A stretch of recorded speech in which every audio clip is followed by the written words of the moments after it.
ओम नमः शिवाय। ओम नमः शिवाय। जय श्री महाकाल। हर हर महादेव। कभी कभी जाने और अनजाने में हम कुछ ऐसी बातें लोगों को बता देते हैं जिन बातों को हमें नहीं बताना चाहिए। लेकिन जब बात हम बता देते हैं, बताने के बाद हमें पश्चाताप होता है कि यह बातें हमें नहीं बतानी चाहिए थी।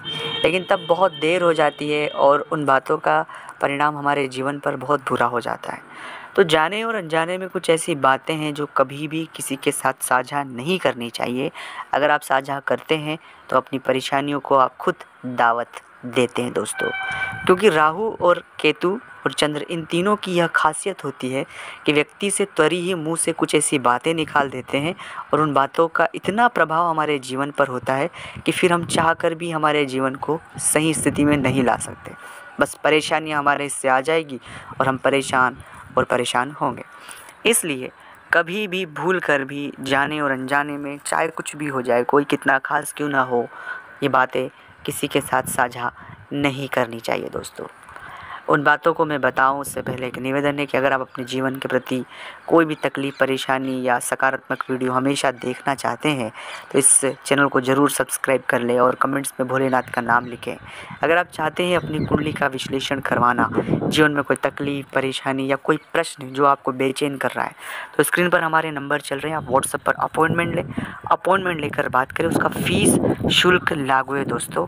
साथ ही साथ आपको जन्म तारीख, जन्म समय, जन्म स्थान पता होना अनिवार्य। अगर नहीं पता है, उस स्थिति में प्रश्न कुंडली से जवाब दिया जाएगा।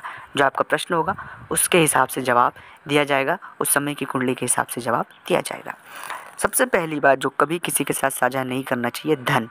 आपके पास कितना धन है, कैसा धन है, कहाँ से आया है, क्या है, ये जानकारी कभी भी किसी के साथ साझा नहीं करना चाहिए।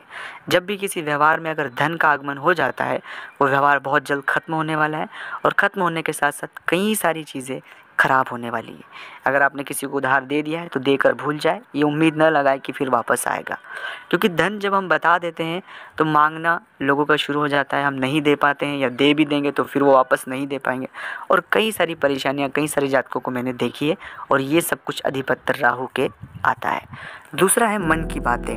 मन की बातें हर एक व्यक्ति के साथ साझा नहीं करनी चाहिए, क्योंकि हर एक व्यक्ति उन बातों को सुनकर समझकर हमारे लिए एक नकारात्मक धारणा बना लेगा। क्योंकि हम जो बातें कह रहे हैं वो हमारी परेशानी है, पीड़ा है। तो कभी भी जो व्यक्तियों को हम जानते हैं उन्हें कभी भी अपने मन की पीड़ा न बताएं, उन्हें ही बताएं जो आपके बहुत खास हैं, बहुत खास। तीसरा है अपने माता पिता, भाई, पति पत्नी, आप दोनों सबके बीच जो भी सीक्रेट बातें, जो भी बातें हैं अपने घर परिवार की, जो सीक्रेट बातें, वो कभी भी किसी के साथ साझा नहीं करना चाहिए। उन बातों का बाहर आने से बिल्कुल नकारात्मक इम्पैक्ट होता है और आपके बीच और सामने वाले के बीच, परिवार के बीच में दरार डालने का आप खुद ही मौका देते हैं, दूसरे की ज़रूरत नहीं है। चौथा, मंत्र जप। आप कितना मंत्र जप करते हैं, कब करते हैं? गुरु मंत्र किसी के साथ साझा नहीं करते हैं। ओम नमः शिवाय।